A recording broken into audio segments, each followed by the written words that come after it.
হুজুর, 5 ওয়াক্ত নামাজ যে আছে এটা কোরআন হাদিস দিয়ে একটু প্রমাণ করে দিবেন। আচ্ছা, ঠিক আছে। দেখেন, আল্লাহ তাআলা 5 ওয়াক্ত নামাজ যে কোরআনে ফরজ করছেন, এ বিষয়ে কোরআনের আয়াতও আছে এবং হাদিসও আছে।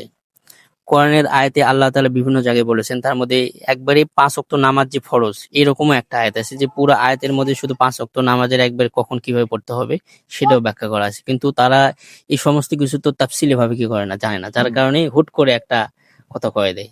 তারা বলছে যে কোরআনে 5 ওয়াক্ত নামাজ নাই, দাইমি সালাতের কথা হ্যাঁ। আছে। এ দেখেন, আকিমুস সালাত, তোমরা নামাজ কি করো, কায়েম করো।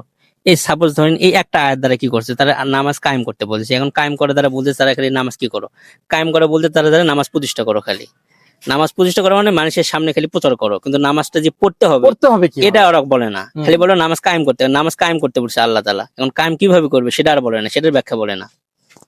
দেখেন, আল্লাহ তাআলা পবিত্র কোরআনে বলেছে যে হাফিজু আলাস সালাওয়াতি ওয়াস সালাতিল wusta। সূরা বাকারার 238 নম্বর আয়াতে আল্লাহ তাআলা বলেছেন, হাফিজু আলাস সালাওয়াতি ওয়াস সালাতিল wusta। তোমরা সমস্ত নামাজ ও মধ্যবর্তী নামাজের হেফাজত করো। সমস্ত নামাজ বলতে দেখেন, সমস্ত বলতে কোনো একটা জিনিসের সমস্ত যখন বলা হয় তখন সেখানে সর্বনিম্ন 5টা জিনিস থাকতে হয়। শুরুতে 2টা, শেষে 2টা, আর মাঝখানে বলতে মাঝখানে একটা, এই 5টা। তোমরা এই 5 অর্থাৎ তোমরা সমস্ত নামাজের হেফাজত করো। সমস্ত নামাজ বলতে 5 ওয়াক্ত নামাজের কি করো, হেফাজত করো।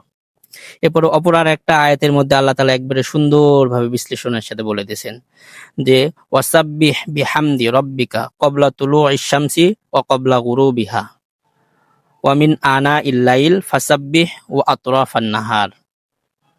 যে এখানে তাফসিরে জালালাইনে আল্লামা জালালাইন সুয়ুতী রহমাতুল্লাহি আলাইহি বলেন যে তিনি তাফসিরের মধ্যে লিখছেন এখানে যে সাব্বিহু যেটা আছে, সাব্বিহুর এমনিতে অর্থ যেটা আছে সেটা হচ্ছে কি করো, তোমরা তাসবিহ করো, মানে তাসবিহ তাসবিহ মানে জিকির আল্লাহর। জিকির।